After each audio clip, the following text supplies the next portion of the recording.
You don't just hand a 2-week notice to a man who buries his problems in the Nevada desert. Sadie knew this. She had typed the letter anyway, the paper heavy and damp in her shaking hands. When she slid it across the cold mahogany desk, he didn't blink. He didn't yell. He just reached under his desk, and the heavy steel locks of the penthouse doors clicked shut with a deafening final thud.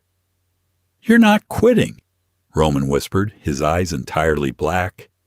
"You're staying right here." The elevator ride to the 52nd floor took exactly 44 seconds. Sadie had timed it. She had timed it every day for the last 3 years, watching the digital numbers tick upward as the city of Chicago shrank below her. It was a glass box, offering a terrifying view of the concrete drop. But Sadie never looked out. She kept her eyes locked on the scuff mark on the toe of her left pump. Today, those 44 seconds felt like a death march.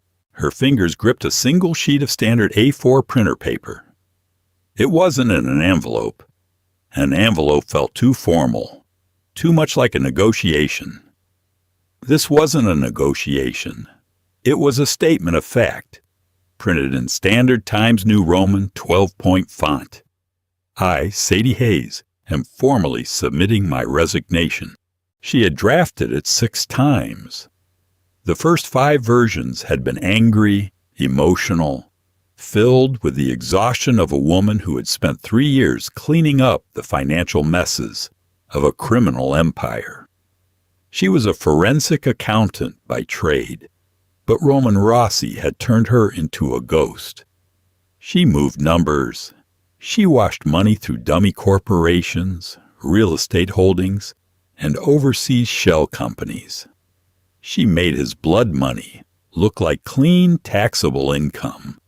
And she was done. The breaking point hadn't been a threat on her life. It hadn't been a police raid. It had been something painfully mundane. Last Tuesday, she had been reviewing the acquisition of a shipping company out of Baltimore. Attached to the deed of sale was a dry cleaning receipt. Someone had left it in the scanner. It was a receipt for a men's wool coat, detailing a surcharge for heavy biological stain removal. Blood. Sadie had stared at the receipt for an hour. It wasn't the first time she had seen evidence of the violence that funded her paycheck. But it was the casual nature of it, the mundane bureaucracy of murder. She realized with a cold, sickening clarity that she was entirely numb to it. The realization terrified her more than any gun ever could. The elevator chimed. Floor 52. The doors slid open to reveal a reception area that looked more like a modern art museum than the nerve center of the Rossi Syndicate. Black marble floors, white walls, a single, abstract metal sculpture that cost more than Sadie's life insurance policy. Sebastian was at the desk. He wasn't a receptionist.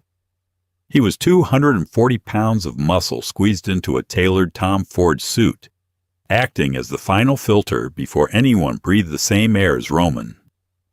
"Morning, Sadie," Sebastian grunted. He didn't look up from his phone. "Dom."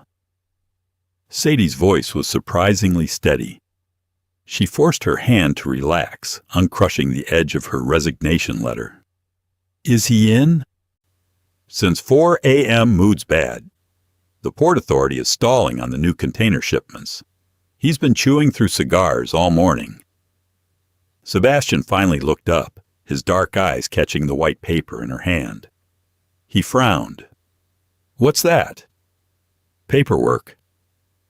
It wasn't a lie. Sebastian didn't press.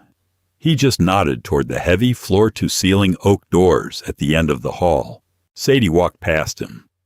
Her heels clicked against the marble. The sound was sharp, rhythmic, echoing in the cavernous space. With every step, her heart hammered harder against her ribs. She was 28 years old. She had a savings account with enough clean money to disappear to a small town in Oregon. She had a burner phone in her purse and a packed duffel bag in the trunk of her Honda Civic. She just needed to walk in, drop the paper, and walk out. Don't look at him, she told herself. Just drop it and walk. She reached the oak doors. There was no handle, only a biometric scanner. Sadie pressed her thumb to the glass square. A green light flashed. The internal mechanisms whirred and the heavy doors unsealed, swinging inward on silent hinges. The smell hit her first. Expensive tobacco, black coffee, and the sharp metallic tang of ozone from the air purifiers. Roman's office was immense, taking up the corner of the building with panoramic windows overlooking Lake Michigan. The sky outside was a bruised, heavy gray, threatening rain. Roman Rossi sat behind his desk. He didn't look like a mob boss. He looked like a ruthless Wall Street CEO.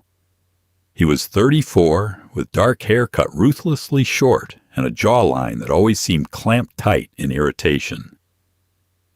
He had taken off his suit jacket. His white dress shirt was rolled up to the elbows, revealing the intricate, dark ink of tattoos that wrapped around his forearms, the only visible reminder of the streets he had clawed his way out of. He was staring at a laptop screen, his fingers typing with rapid, aggressive strokes. "The offshore accounts are a mess, Sadie," Roman said. He didn't look up. His voice was a low, gravelly baritone that always seemed to vibrate right through the floorboards. "The Cayman contact is holding back 20%. I want you to freeze their secondary routing numbers. Let them bleed for a week. They'll call." Sadie didn't answer.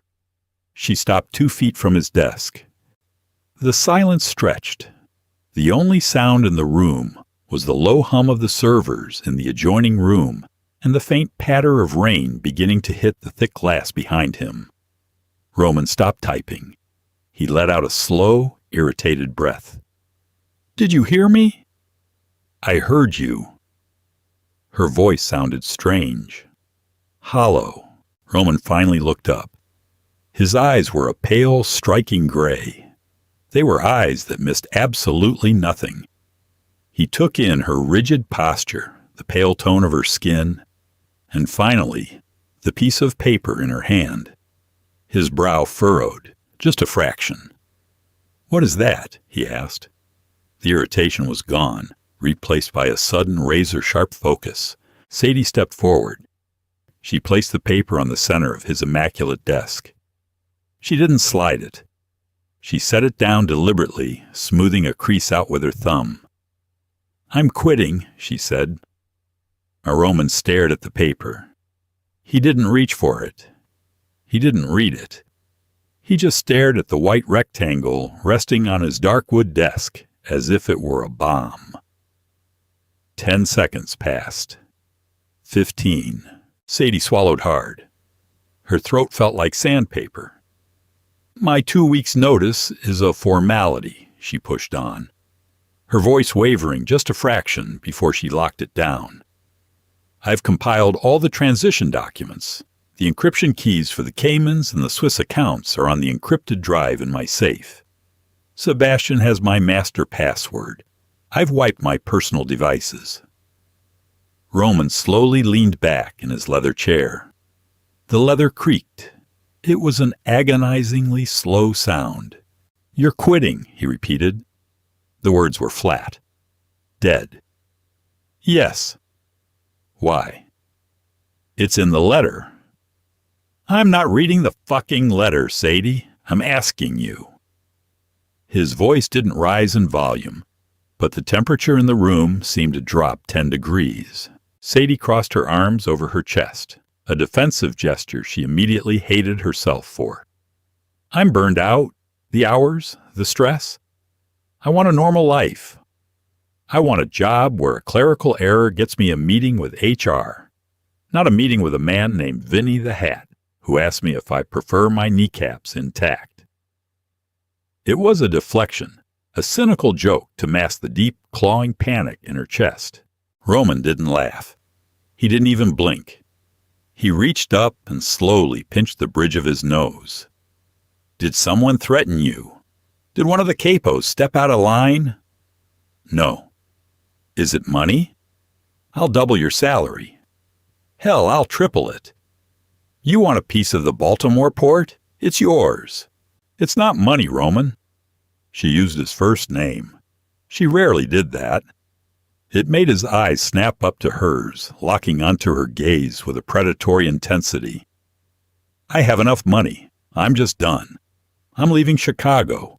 Roman remained perfectly still. His pale eyes scanned her face, dissecting her expressions, looking for the lie.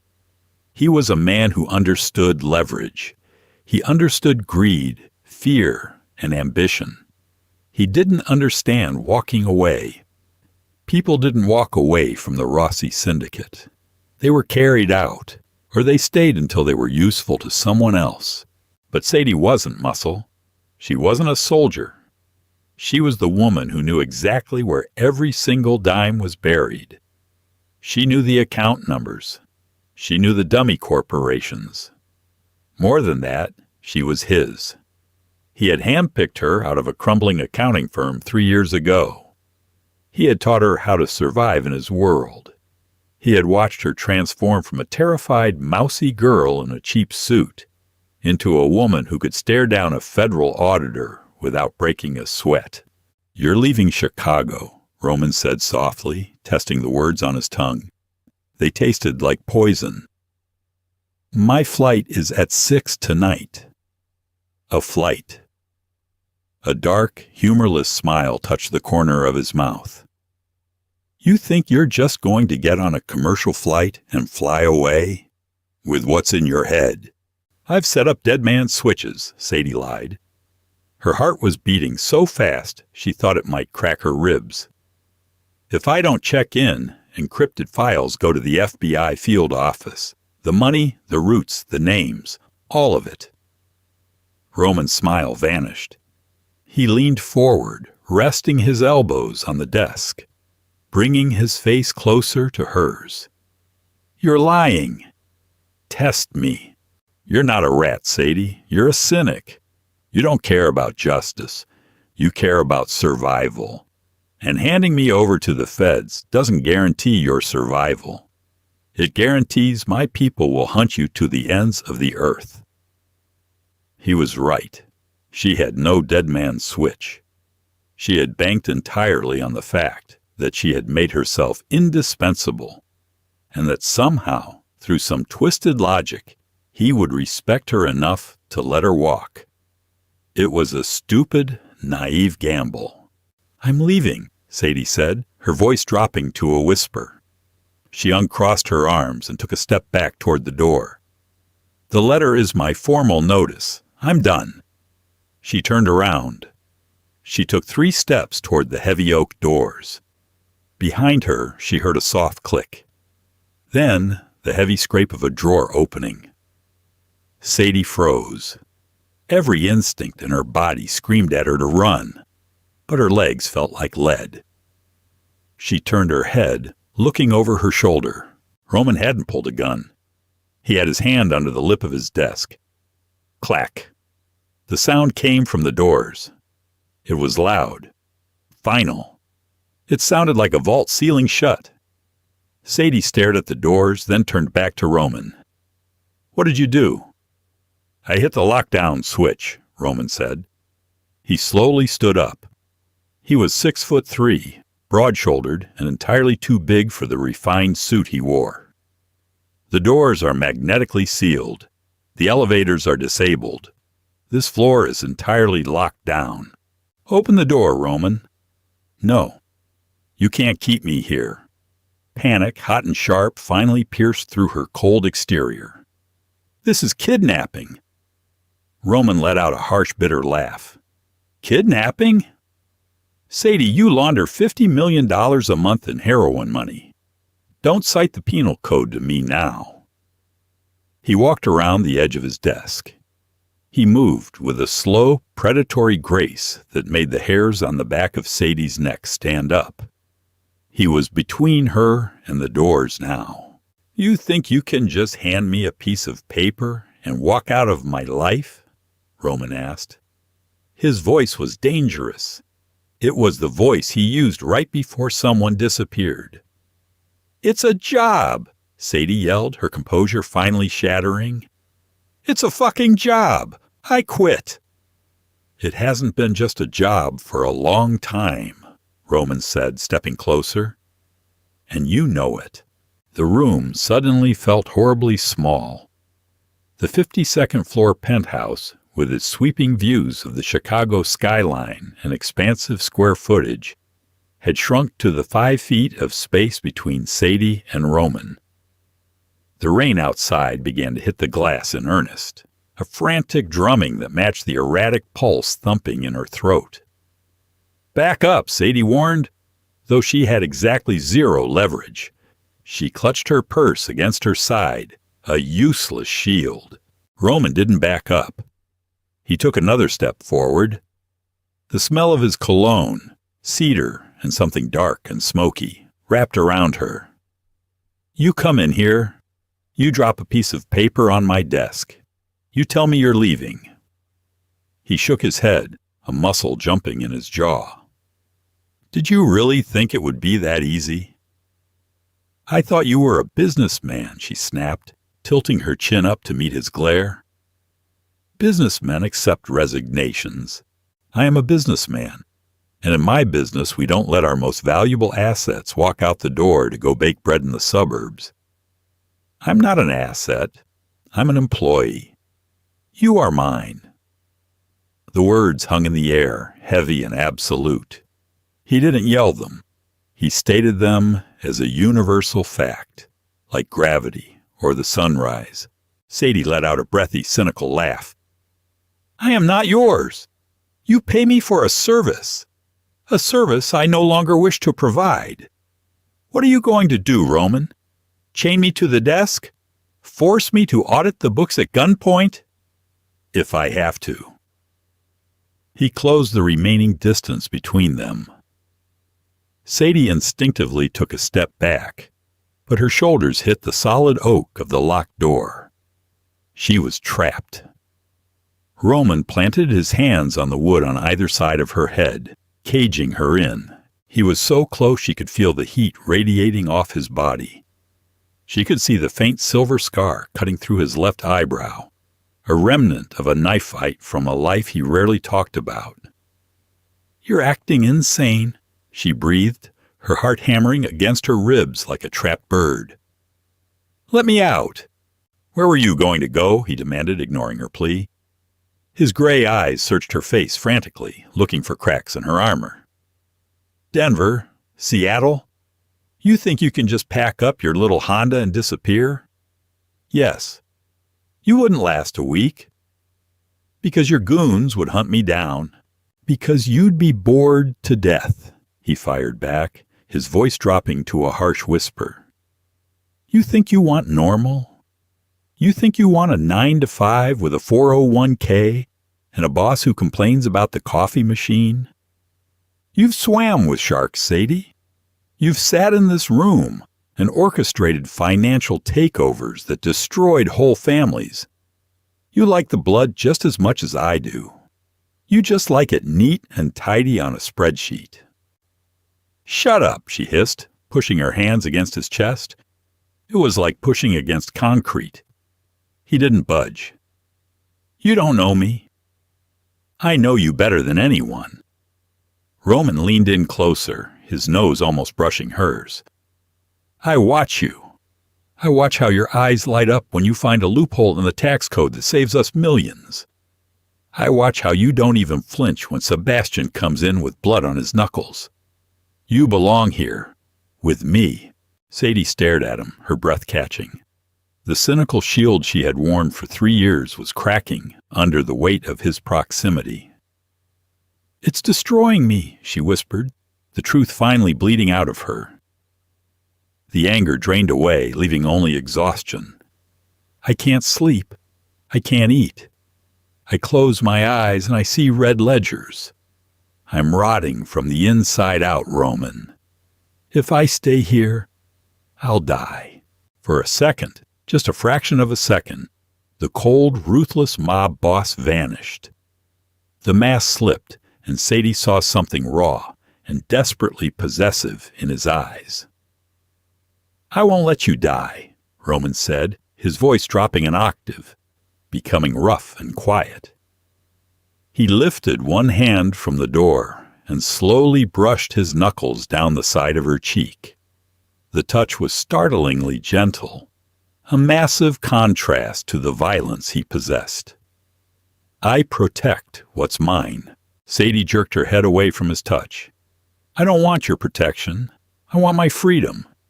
You don't have freedom, he replied coldly, the mask slamming back into place.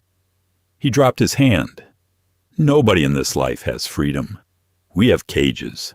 Some are just gilded. Yours is this office, and me. He stepped back, suddenly breaking the claustrophobic tension. He walked over to a wet bar in the corner of the room, picked up a crystal decanter, and poured 2 fingers of amber liquid into a glass. He downed it in one swallow, his back to her. Unlock the door, Sadie said, her voice shaking now. Roman set the glass down with a sharp clink. He turned to face her. No. Roman, please. This is absurd. You can't just hold me hostage. Watch me. He walked back to his desk, sat down in the leather chair, and opened his laptop. He didn't look at her. There's a bathroom through that door. Couches are comfortable enough. Sebastian will bring lunch up at noon. We have a lot of work to do on the Cayman accounts. I'm not touching those accounts. You will. Roman's fingers hit the keyboard. Because you're not leaving this room until you do. Sadie stared at the back of his laptop, disbelief washing over her. He was actually doing this. The most powerful, dangerous man in Chicago was throwing a tantrum, locking her in a multi-million-dollar penthouse because she dared to say no. She looked at the heavy oak doors. She looked at the reinforced glass windows. She was trapped with a monster. And the most terrifying part wasn't the lock on the door. It was the dark, undeniable thrill shivering down her spine at the realization that the monster refused to let her go.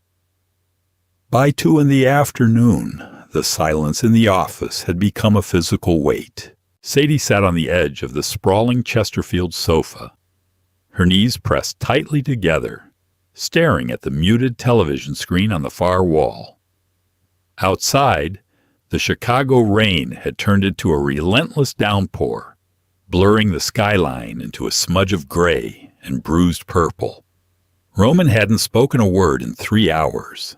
He remained at his desk, perfectly rigid, typing with the methodical, rhythmic precision of a machine.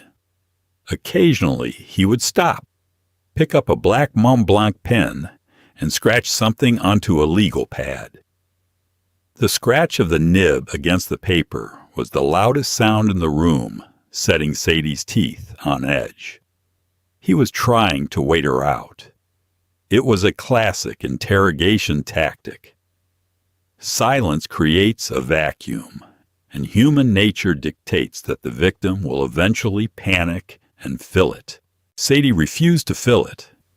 She dug her hands into her purse, her fingers brushing against the cold, cheap plastic of her burner phone. She pulled it out, shielding the screen with her body. She pressed the power button. The screen illuminated, casting a pale bluish glow against her stomach. No service. She stared at the top corner of the screen. Nothing. Not a single bar. The walls are lined with architectural mesh, Roman said. Sadie flinched, snapping her head up. Roman hadn't stopped typing. He hadn't even looked at her. Military-grade frequency jammers, he continued, his voice perfectly level, devoid of any smugness. It was just a statement of fact. Activated when the door's locked. You can't call out. You can't text out. The only network access in this room is hardwired into my terminal, and it requires a biometric bypass. Sadie slowly lowered the phone. She placed it on the glass coffee table. The plastic clicked against the glass, sounding pathetic. "Did you build a panic room or prison?" she asked. "Depends on which side of the door the threat is on," Roman replied. He finally stopped typing.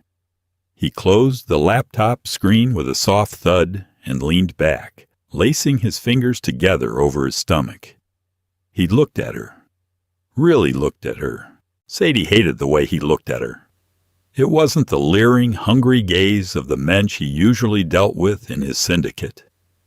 Those men looked at her like a piece of meat. Roman looked at her like a complex equation he was currently solving. "You're missing your flight," he noted, "because I am being held against my will. You're being given time to reconsider a poorly calculated career move." Roman stood up, grabbing his empty coffee mug. He walked over to the wet bar. "You think I'm being unreasonable. I'm being pragmatic. You leave. The feds pull your bank records. They see the deposits. They see the LLCs registered in Delaware, under your maiden name. You think you covered your tracks, Sadie, but I know how you built the network, because I paid for the foundation. They will connect you to the Rossi family in 48 hours. I used encrypted proxies. The Delaware LLCs are nested under 3 layers of blind trusts. And the FBI has supercomputers and subpoenas." He poured black coffee from a thermal carafe into his mug. He didn't offer her any. "You walk out that door, you become a liability. To me, to my captains, to the people who rely on that money to feed their families. Don't give me the mob boss with a heart of gold routine," Sadie snapped, standing up. Her legs were stiff, but she needed to be on her feet. She needed to feel like she was fighting back. "You don't care about their families. You care about your power." "I care about order," Roman corrected softly. He turned around, leaning against the edge of the bar, holding the mug near his chest. "Order keeps us alive. You disrupted the order. I quit. You threw a tantrum. It was a resignation." It was a cry for help. The words hit her like a physical blow. Sadie stopped pacing. She stared at him, her chest heaving, a sudden blinding wave of anger washing over her. "You arrogant son of a bitch," she whispered. Roman didn't react to the insult. He took a sip of his coffee. "Last Tuesday, the shipping company acquisition. You found the dry cleaning receipt in the file." Sadie froze. The blood drained from her face. She hadn't told anyone about the receipt. She had shredded it and thrown it in the burn bin. "How did you—" "I see everything that crosses your desk, Sadie. You think you're the only one auditing the paper trail?" Roman set the mug down. He walked toward her, his footsteps entirely silent on the thick Persian rug. "You saw the receipt. You realized that the numbers on your spreadsheet represent real things, real violence. And it scared you. It disgusted me." "It terrified you," Roman corrected, stopping 2 feet away. "Because for 3 years you convinced yourself you were just a banker. You liked the distance. The receipt destroyed the distance. You murder people." "I eliminate threats," Roman said, his gray eyes hardening into chips of flint. "And I don't hide it from you. I never have. You knew who I was the day you accepted the job." "I was desperate," Sadie fired back, the memory of her crushing debt and her mother's medical bills bubbling up like acid. "You preyed on that. I gave you a way out. I gave you power." Roman leaned in closer. "And you liked it. Don't lie to me, Sadie.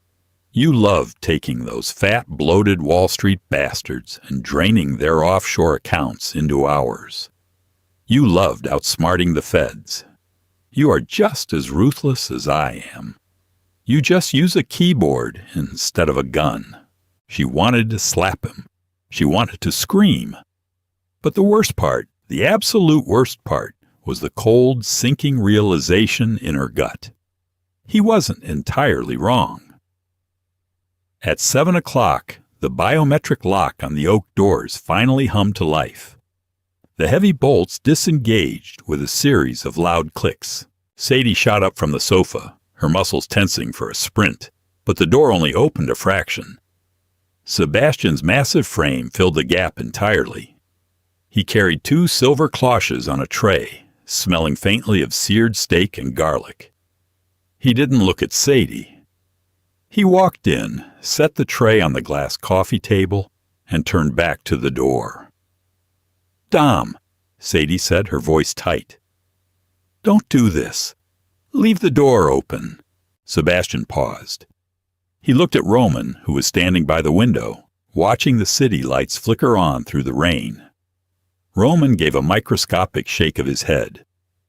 "Sorry, Sadie," Sebastian muttered, his deep voice carrying a trace of genuine apology. "Boss's orders." He stepped out. The door clicked shut. The magnetic seals engaged, humming with finality. "Eat," Roman commanded, not turning away from the window. "I'm not hungry. Eat the steak, Sadie. You look like you're going to pass out, and I don't feel like carrying you to the couch." She was starving. The smell of the food was agonizing, but pride nailed her feet to the floor. She crossed her arms and stared at the back of his head. Before Roman could press the issue, the sleek black phone on his desk rang. Not the standard office line, but the encrypted satellite phone he used for international logistics. Roman turned from the window. He walked to the desk, hit a button, and put it on speaker. "Talk," Roman said. "Mr. Rossi." The voice on the other end was staticky, carrying a thick East Coast accent. It was Tommy the Rat Valenti, Roman's underboss in Baltimore. "We got a problem at the port. The union rep is holding up the containers. Says the new tariff isn't enough to cover the risk. He wants double." Roman didn't blink. He sat down in his leather chair. "Who is the rep?" "Guy named O'Malley, stubborn Irish prick. I told him we had a deal, but he's got his guys blocking the cranes." "The shipment from Bogota is in those containers," Roman said quietly. The temperature in the room plummeted. It wasn't anger. It was an absolute, terrifying calm. "If that shipment doesn't move by midnight, the cartel penalizes us 20%. I don't lose 20% because an Irish dock worker wants a bigger slice of the pie. What do you want me to do, boss? Break his legs?" "Breaking his legs makes him a martyr to the Union," Roman said. He picked up his Mont Blanc pen, rolling it between his long fingers. "And it halts production. We need the cranes moving." Sadie watched him, her breath shallow. She usually only saw the financial aftermath of these calls. The payoffs, the medical bills disguised as severance packages. Hearing it happen in real time made her stomach turn. "So?" Tommy asked. "O'Malley has a brother," Roman said smoothly, his eyes flicking up to lock onto Sadie's face. He was making sure she was listening. He was forcing her to watch. "A priest, parish of St. Jude's in South Baltimore. You're going to pay Father O'Malley a visit. Take 2 of the boys. Be polite. Drop 10 grand in the collection plate. And tell the good father that it would be a tragedy if his parish accidentally caught fire tonight." Roman continued, his voice soft, almost a purr. "Tell him you're worried about the old wiring. Tell him you hope his brother on the docks is praying for the church's safety." Silence on the line. Even the hardened underboss seemed to hesitate. "You want me to threaten a priest?" "I want you to motivate a dock worker," Roman corrected, his eyes never leaving Sadie's. "Do it now. Call me when the cranes are moving." He cut the line. The silence rushed back into the room, thicker and more suffocating than before. Sadie stared at him, her heart pounding a frantic rhythm against her ribs. She felt sick. It wasn't the violence. It was the psychological surgical strike. It was the complete absence of morality. "You're a monster," she breathed. "I am a businessman protecting my supply chain," Roman replied. He pointed the pen at the silver cloches. "Eat your steak before it gets cold." "How can you eat?" she yelled, the dam finally breaking. She marched up to his desk, slamming her palms flat on the wood. "You just threatened to burn down a church. You're threatening an innocent man." "There are no innocent men, Sadie. Just men who haven't been tested yet." Roman didn't flinch at her outburst. He calmly placed the pen down. "O'Malley got greedy. Greed has consequences. I just gave him a visual representation of those consequences." "And me?" she demanded, leaning over the desk, her face inches from his. "Am I getting a visual representation? Is this why you locked me in here? To show me how ruthless you are? To terrify me into staying?" Roman looked up at her. The proximity was dangerous. She could see the dark flecks in his gray eyes, the faint shadow of stubble along his jawline. "If I wanted to terrify you, Sadie, you would be chained to a pipe in a basement," he said, his voice dropping to a low rumble that vibrated through the desk. "I'm not trying to scare you. I'm trying to wake you up." "To what?" "To the reality of the world you chose to step into," he said, reaching up. Before she could pull away, his hand clamped around her wrist. His grip wasn't painful, but it was absolute steel. He pulled her hand off the desk, his thumb tracing the frantic pulse jumping in her veins. "You want to leave because the reality got too close," Roman murmured, looking at her wrist. "You want to go back to pretending monsters don't exist. But they do. I am one of them.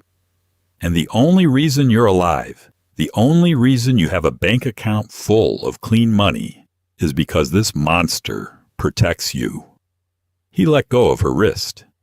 "Eat," he ordered softly. Sadie backed away from the desk, rubbing her wrist where his skin had burned hers. She didn't say another word. She walked to the coffee table, lifted the silver cloche, and stared at the perfectly cooked steak. It looked like a corpse. By 1 a.m., the adrenaline had completely burned out of Sadie's system, leaving behind a hollow, aching exhaustion. The rain had stopped. The city below was a sprawling grid of neon and sodium lights, quiet and indifferent to the hostage situation playing out 52 floors above. Sadie was sitting on the floor, her back pressed against the cold glass of the floor-to-ceiling window, her knees pulled up to her chest. She had kicked off her heels hours ago.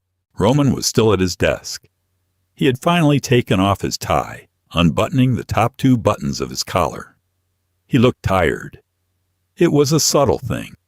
A slight slump in his broad shoulders, a tightness around his eyes. Mob bosses didn't get 8 hours of sleep. He closed his laptop. The sudden loss of the screen's glow made the room feel darker.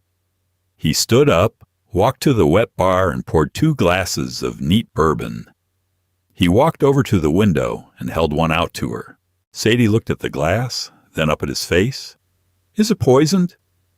"If I wanted you dead, you wouldn't be drinking $80 bourbon," Roman said. She hesitated, then reached up and took the glass. Her fingers brushed his. The contact sent a sharp electric jolt up her arm. She hated how hyper-aware she was of him. Roman didn't sit in a chair. He lowered his massive frame to the floor, sitting a few feet away from her, his back against the glass. He bent one knee, resting his arm on it, staring out at the city. They sat in silence for a long time. The bourbon burned Sadie's throat, but it sent a warm, necessary heat into her freezing stomach. Why me? Sadie asked, the question slipping out before her rational mind could stop it. The exhaustion was acting like truth serum. Why did I hire you? Why won't you let me go? She turned her head to look at him. His profile was sharp, etched in the dim light. You have dozens of accountants. You could hire a team of Wharton graduates tomorrow who would kill for my salary. I am entirely replaceable. Roman took a slow sip of his bourbon. He didn't look at her. You think this is about your accounting skills? Isn't it? If it was just about the math, I would have let you walk out the door. He turned his head. His eyes caught the ambient light of the city flashing silver. I didn't lock the door because I need you to balance a ledger, Sadie. Her breath hitched. She tightened her grip on her glass. Then why? Roman let out a slow, heavy breath. He looked down at his glass, swirling the amber liquid. Because you are the only person in my entire life who tells me the truth. Sadie let out a cynical laugh. I launder your money. My entire job is a lie. You manipulate numbers. But you don't manipulate me, Roman countered, his voice quiet, stripped of the commanding edge he used during the day. My underbosses lie to me. My captains tell me what they think I want to hear. The politicians I buy smile to my face and plot against me in the back rooms. Everyone in my world is terrified of me, or trying to kill me, or both. He looked up, locking eyes with her. But you, he continued softly, you walked into my office 3 years ago, a terrified 25-year-old with a mountain of debt. And when I told you to cook the books on the construction unions, you told me my tax strategy was amateur and stupid. A ghost of a smile touched Sadie's lips despite herself. It was amateur. You were exposing yourself to a massive federal audit. You called a cartel boss an amateur to his face. Roman's eyes darkened, dropping to her mouth for a fraction of a second before meeting her eyes again. Do you have any idea how hard it is to find someone who isn't afraid to tell a monster he's wrong? I'm afraid of you. No, you're not. Roman shifted closer. The distance between them closed to less than a foot. The smell of cedar and bourbon wrapped around her. You're afraid of yourself. You're afraid that you actually belong in this world. You're afraid that the rush you get when we outsmart the feds is better than any normal life you could ever have. That's not true, she whispered, her voice trembling. Prove it.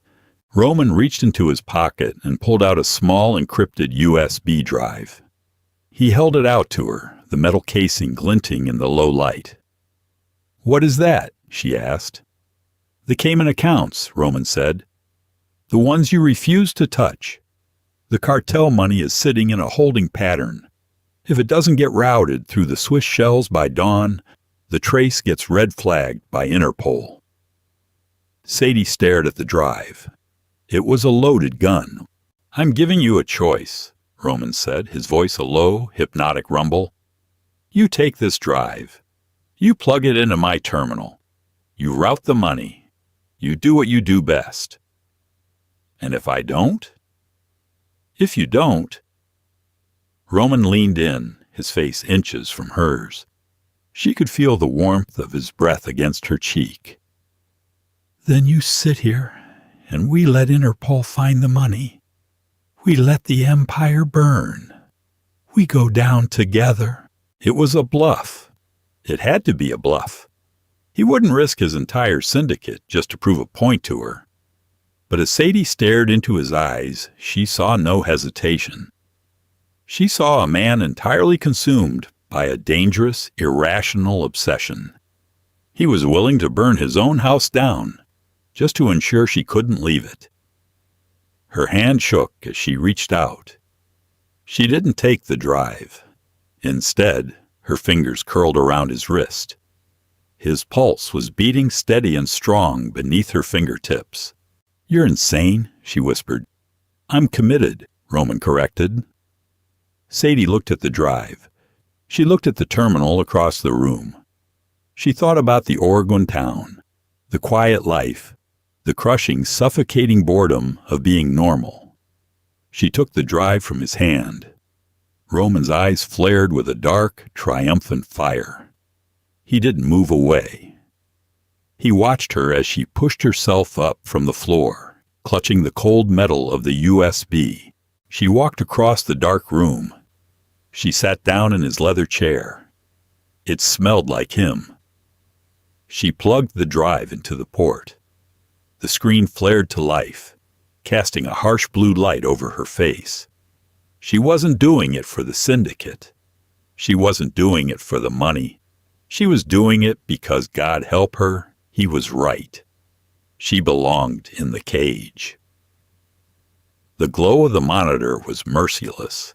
It washed out the colors of the room, painting the mahogany desk and Roman's hands in a sickly, pale blue. Sadie didn't look at his hands. She looked at the numbers. $84 million. It was sitting in a holding account routed through a bogus real estate firm in Miami. It was dirty money, soaked in the blood of the Bogota cartel's supply lines. And if it stayed in that account for another 4 hours, automated federal algorithms would flag the discrepancy. Interpol would freeze the assets. The cartel would demand Roman's head, and the entire Chicago syndicate would collapse into a violent, bloody civil war over the scraps.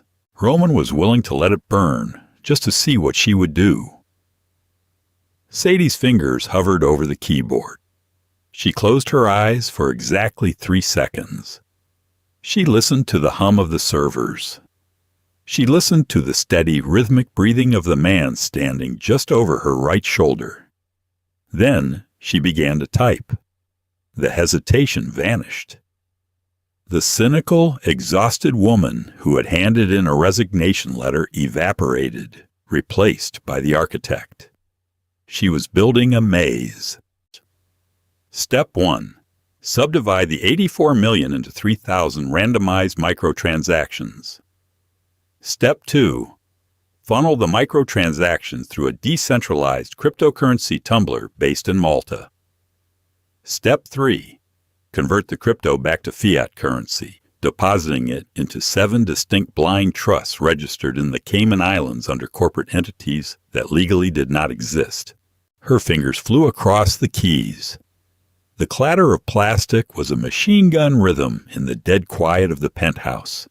It was pure muscle memory. She didn't have to think about the routing numbers. She had built the infrastructure herself.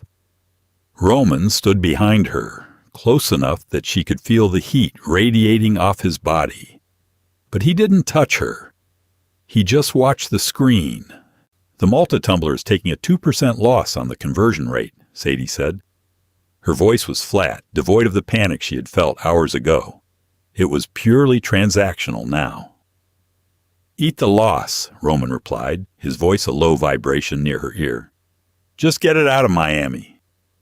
I'm washing it through a secondary shell in Belize before it hits the Caymans.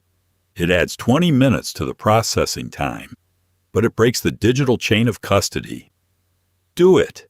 She executed the command. A green progress bar appeared on the screen, crawling slowly from left to right. They watched it together. Sadie realized her breathing had synced with his. She realized her heart wasn't pounding out of fear anymore. It was adrenaline. It was the sharp, crystalline high of outsmarting federal intelligence agencies from a leather chair in Chicago. Roman was right. It sickened her to admit it, but he was entirely, utterly right. She hated the blood, but she loved the game. She loved the power of moving the world's economy with her fingertips. The progress bar hit 100%. Transfer complete. The Miami holding account zeroed out. The money was gone. Cleaned. Untraceable. Sadie let go of the mouse. Her hand was shaking, just slightly, from the sudden drop in adrenaline. She leaned back in the chair, staring at the empty digital ledger. "Done," she whispered. Roman reached down. His large hand closed over her shoulder. His thumb pressed into the tense knot of muscle at the base of her neck. It wasn't a threat. It was an anchor. "You saved the network," he said quietly. "I saved my own life. You were going to let them find it." "Yes." Sadie finally turned her head to look up at him. The ambient light of the screen caught the hard angles of his face. "You're a psychopath." "I'm a survivor," Roman corrected. He let his hand slide down her arm, his fingertips trailing over the fabric of her silk blouse until he caught her hand. He pulled her up from the chair. "And so are you." She stood up. The physical proximity was overwhelming again. But this time, Sadie didn't back away. She didn't press herself against the locked door or hide behind a cynical remark. She just looked at him, recognizing the dark, mirrored reflection of her own ambition in his pale gray eyes. "The money is in the Caymans," Sadie said, her voice dropping to a harsh whisper. "The cartel is paid. The feds are blind. I did what you wanted." "No," Roman said, stepping into her space, entirely obliterating the distance between them. "You did what you are meant to do." Dawn broke over Lake Michigan like a bruised peach, casting streaks of violent orange and dull purple across the sky. Sadie was asleep on the Chesterfield sofa. She had curled into a tight ball, her suit jacket draped over her like a blanket. A sharp, metallic clack woke her. She gasped, sitting up quickly, her heart thrashing against her ribs. She looked toward the door. The magnetic seals were disengaged. The biometric scanner glowed a soft, welcoming green instead of a hostile red. Roman was sitting at his desk. He had put on a fresh white shirt, though he hadn't bothered with the tie or jacket. He was drinking coffee, his eyes locked on a tablet. "The lockdown is off," Roman said without looking up. Sadie stared at the door. The physical barrier was gone. The cage was open. She swung her legs off the couch, her bare feet hitting the cold Persian rug. She found her heels near the coffee table and slipped them on. She stood up, smoothing the wrinkles out of her skirt. She looked at the door, then back at Roman. "Why?" she asked. "It's 7 a.m. The work is done." Roman finally set the tablet down. He met her gaze, his expression entirely unreadable. "You said you had a flight to catch. I imagine you missed it, but O'Hare has dozens of flights to the West Coast every morning. You can walk out right now." He was calling her bluff. He was taking away the physical restraint to see if the psychological one held. Sadie walked toward the door. Every step felt heavy. 3 years of resentment, fear, and exhaustion pushed her forward, telling her to run, to grab her burner phone and disappear into the crowd of morning commuters. She reached the heavy oak doors. She placed her hand on the brass trim. A slight push, and she was out. She stopped. She looked at her hand. Then she turned her head to look over her shoulder at the man sitting behind the desk. "If I walk out," Sadie said, her voice echoing slightly in the vast room, "who runs the audit on the Baltimore port acquisitions next week?" Roman didn't smile. He didn't show an ounce of relief.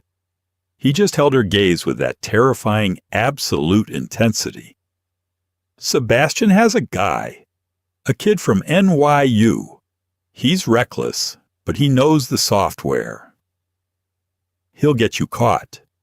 Probably. He doesn't know how to nest the LLCs properly. He'll leave a paper trail a mile long. Then I'll fire him, or worse." Roman leaned forward, resting his elbows on the desk. "It's not your problem, Sadie. You quit. Remember?" Sadie pulled her hand away from the door. She walked back to the center of the room. She didn't go to the couch.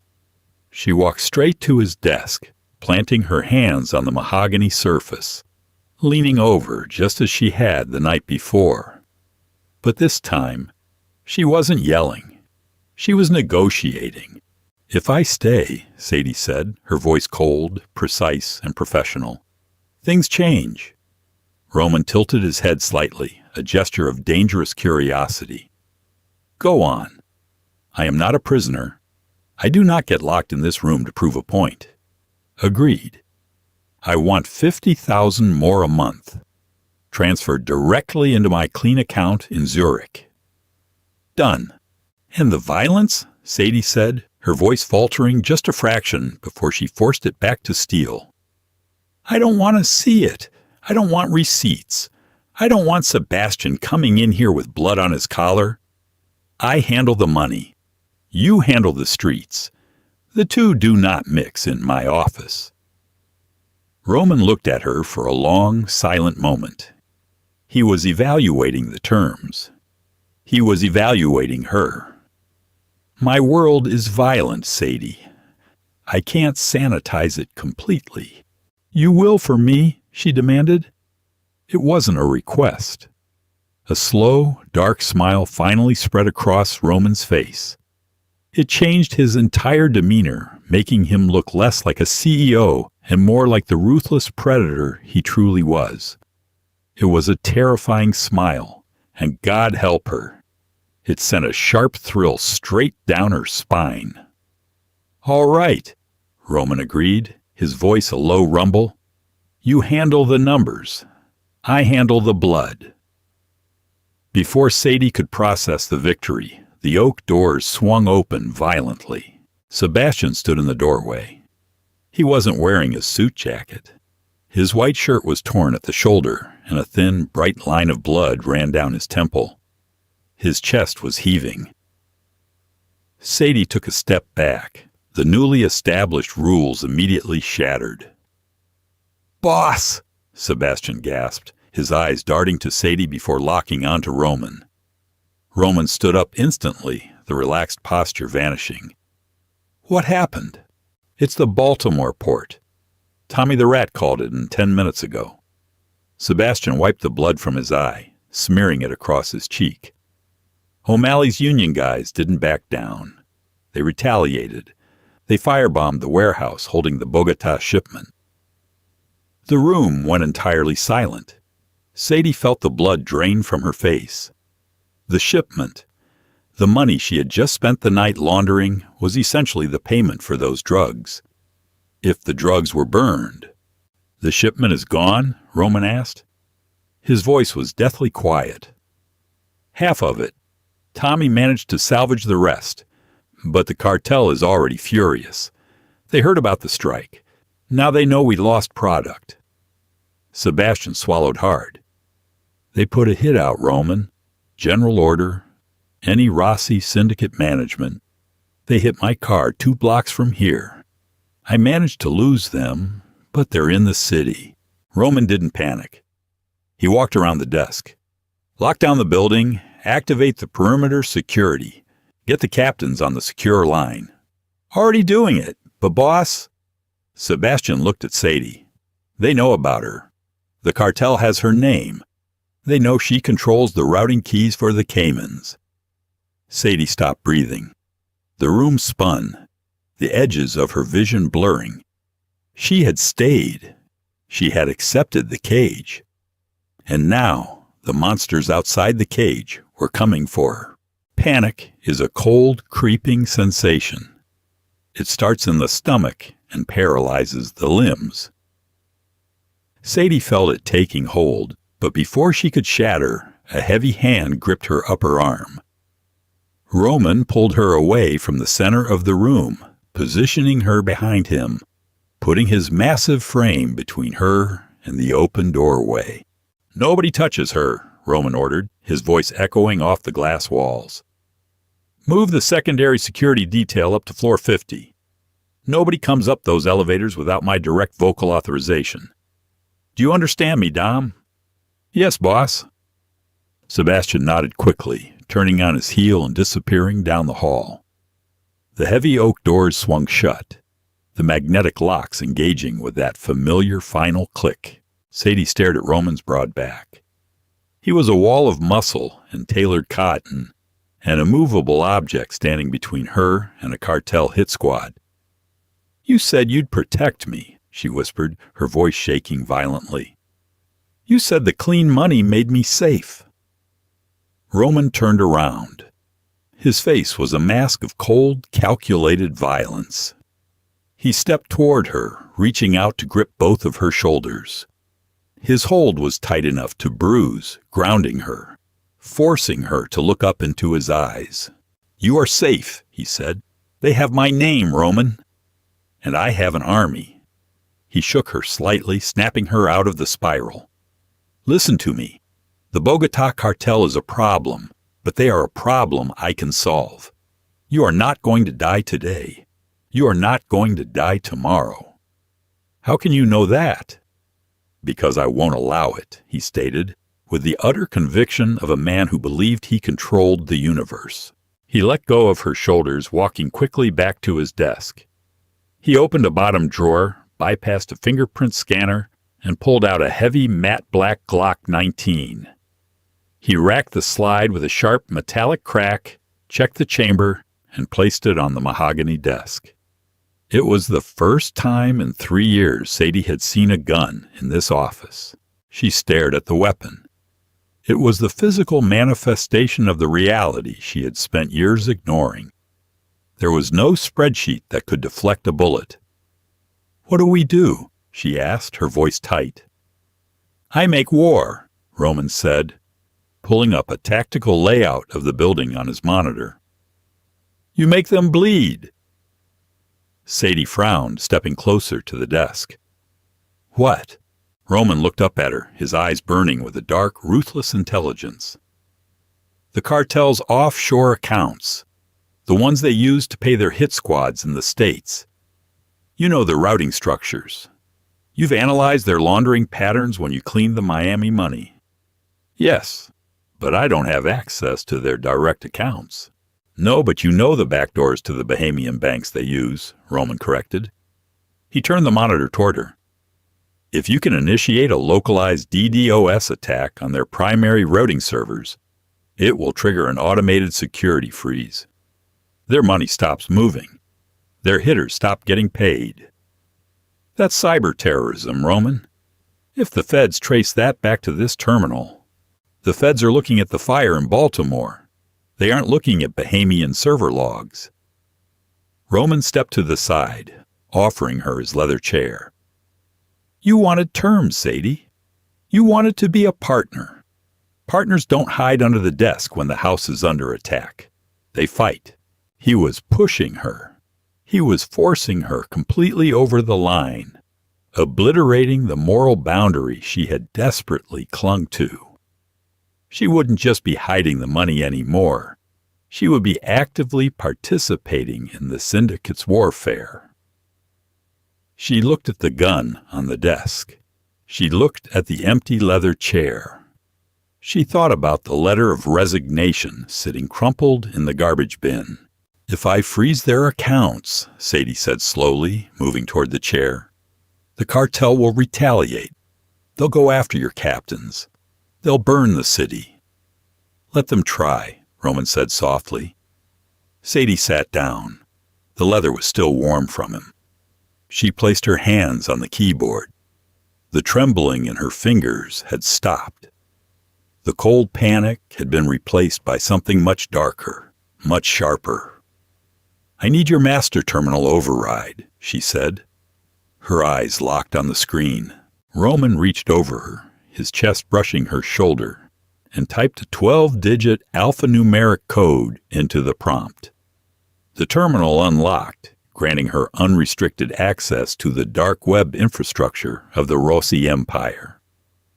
"They wanted to play with numbers," Sadie murmured, her fingers beginning to fly across the keys, pulling up the command prompts for the server floods. "Let's show them how much damage a forensic accountant can do." Roman stood behind her, watching the lines of code cascade down the screen. He didn't touch her this time. He didn't need to. The bond was forged, sealed in digital warfare and the promise of impending violence. "Burn them down, Sadie," he whispered. She hit the execute command. Outside the city of Chicago woke up to a gray, rainy morning, entirely unaware of the invisible war being launched from the penthouse. Sadie didn't look out the window. She didn't think about the Oregon town or the clean savings account or the illusion of a normal life. She was locked in a vault with a monster, orchestrating the financial ruin of an international cartel. And as the confirmation screens flashed green, indicating the Bahamian servers were failing under her assault, Sadie smiled. It was a cold, cynical smile. She had walked into the office to quit her job. Instead, she had finally accepted her true nature. She belonged in the dark. She belonged in the cage. And the man standing behind her, a loaded gun on the desk and his eyes fixed on her screen, had simply handed her the keys to the kingdom. They were trapped together, and God help anyone who tried to break the glass. The screen glowed green, a digital death sentence for their enemies. Sadie wasn't running anymore. She had claimed her throne in the syndicate. If your heart is racing as fast as Sadie's, you belong right here with us in the dark. Did she make the right choice by embracing the cage, or should she have risked the crossfire to run? Let me know your verdict in the comments. If you crave more ruthless men and the brilliant, cynical women who match their darkness, smash that like button. Share this video with your fellow dark romance addicts, and subscribe so you never miss a chapter.